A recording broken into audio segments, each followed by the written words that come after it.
야곱에게 아주 큰 환란이 닥쳐왔어요.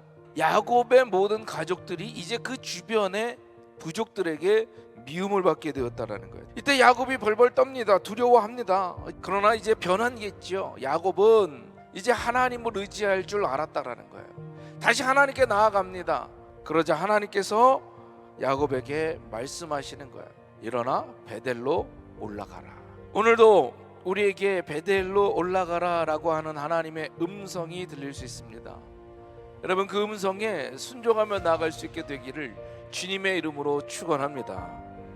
자, 그러면 첫 번째로 하나님께서 야곱에게 베델로 올라가라 하셨던 것은 바로 지난날의 하나님과의 관계를 회복하라 라고 하는 거예요. 여러분, 베델이 어떤 곳입니까? 야곱이 하나님을 만났던 곳이에요. 이 베델은 하나님의 집이라는 뜻을 가지고 있습니다. 하나님을 만난 장소고 하나님의 은혜를 깨달은 것이고 하나님의 은총과 이 보호하심을 체험하는 장소라고 하는 거죠.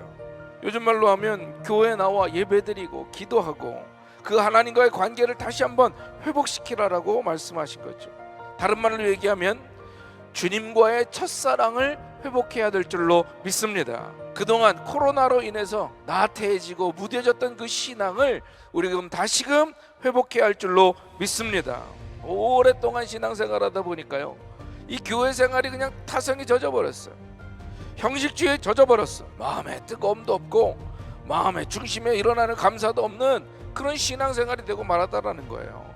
야곱이 하나님께 약속했던 걸 다 잊어버렸어. 그리고 고난이 찾아왔죠. 그래서 하나님께서는 그것을 다시 생각나게 하시고 잃었던 첫사랑을 회복하고 하나님과 약속했던 것 지키라고 말씀하시는 줄로 믿습니다. 자, 두 번째, 우상을 버리고 마음을 정결하게 하고 의복을 바꾸라고 말씀하셨다라는 거예요. 자, 그렇다면 이 하나님께 나아가는 사람들의 자세가 어떻게 되어야 되느냐? 첫 번째로 이방신상, 즉 우상을 버려야 된다라는 거죠. 하나님께서는요, 하나님보다 더 사랑하는 것을 용납하지 않으신다라는 거예요.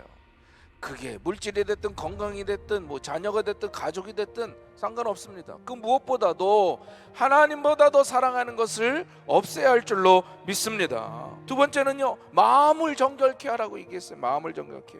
마음이 더러워서 죄악으로 가득 차 있으면 하나님 앞에 설 수가 없다는 거죠. 회개하는 마음, 겸손한 마음, 이것을 가지고 하나님께 나아가야 돼요. 그리고 뭐라 그랬습니까? 의복을 바꾸라고 했어요. 의복을 바꾸라. 이 의복이라고 하는 건요, 마음의 태도입니다. 최소한의 예의를 말하고 있는 거예요. 이거는 하나님을 향한 예의를 갖춰야 된다는 말씀인 줄로 믿습니다.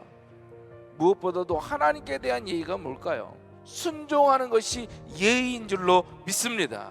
마지막 세 번째로 무엇보다도 야곱을 지켜주시며 야곱을 보호해 주신 줄로 믿습니다. 하나님께서 가나안 족속에게 두려움, 공포심을 갖게 하셔서 야곱의 일행을 공격하지 못하게 하셨다라는 거죠.